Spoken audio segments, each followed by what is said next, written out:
গেল কিছুদিন ধরে ইউক্রেনের পূর্বাঞ্চল সহ বিভিন্ন প্রান্তে হামলা জোরদার করেছে রাশিয়া। পশ্চিমাদের অস্ত্র সরবরাহ কমে যাওয়ায় যুদ্ধক্ষেত্রে অনেকটাই কোণঠাসা হয়ে পড়েছে ইউক্রেনীয় বাহিনী।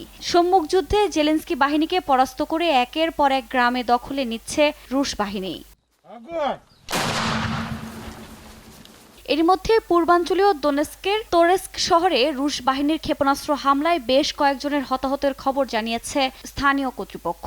পরিস্থিতি এতটাই ভয়াবহ যে যুদ্ধক্ষেত্রে ক্রমেই নিজেদের কোণঠাসা হয়ে পড়ার কথা স্বীকার করেছেন খোদ ইউক্রেনের শীর্ষ সামরিক কর্মকর্তা। যুদ্ধক্ষেত্রে টিকে থাকতে অনেকদিন ধরেই পশ্চিমাদের দেয়া ভারী অস্ত্র রাশিয়ার অভ্যন্তরে ব্যবহারের অনুমতি চেয়ে আসছে ইউক্রেনের প্রেসিডেন্ট। যদিও পুতিনের হুমকির মুখে এতদিন এ নিয়ে কোনো মন্তব্য করেননি পশ্চিমা নেতারা। তবে এবার আত্মরক্ষার্থে জার্মানি ও ফ্রান্সের দেওয়া অস্ত্র রাশিয়ার অভ্যন্তরে ব্যবহারের অনুমতি পেল কিয়েভ।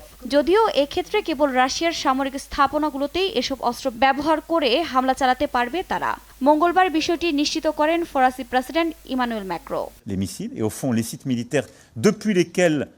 ইউক্রেন যা করছে আন্তর্জাতিক আইন মেনেই করছে, তবে ইউক্রেনের ভূখণ্ডে যেভাবে হামলা হচ্ছে নিজেকে রক্ষা করা এখন জরুরি হয়ে পড়েছে। ফরাসি প্রেসিডেন্টের এমন মন্তব্যের পরপরই এ নিয়ে কড়া হুঁশিয়ারি দিয়েছেন রুশ প্রেসিডেন্ট ভ্লাদিমির পুতিন। পশ্চিমা অস্ত্র রাশিয়ায় আঘাত হানলে ভয়াবহ পরিণতি ভোগ করতে হবে বলে হুঁশিয়ারি উচ্চারণ করেছেন তিনি। এছাড়া পশ্চিমা সামরিক প্রশিক্ষকরা এরই মধ্যে ইউক্রেনে ভাড়াটে হিসেবে গোপনে কাজ করছে বলেও দাবি করেন রুশ প্রেসিডেন্ট। পশ্চিমা একটি অস্ত্র রুশ ভূখণ্ডে আঘাত হানলে তার পরিণতি ভয়াবহ।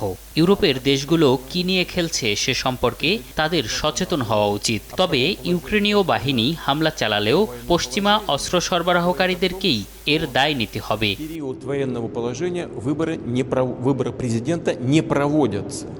তবে পশ্চিমারা অনুমতি দিলেও রাশিয়ার অভ্যন্তরে মার্কিন অস্ত্র ব্যবহারের অনুমতি কিয়েভকে দেয়া হবে না বলে আবারও সাফ জানিয়ে দিয়েছেন হোয়াইট হাউসের মুখপাত্র জন কার্বি।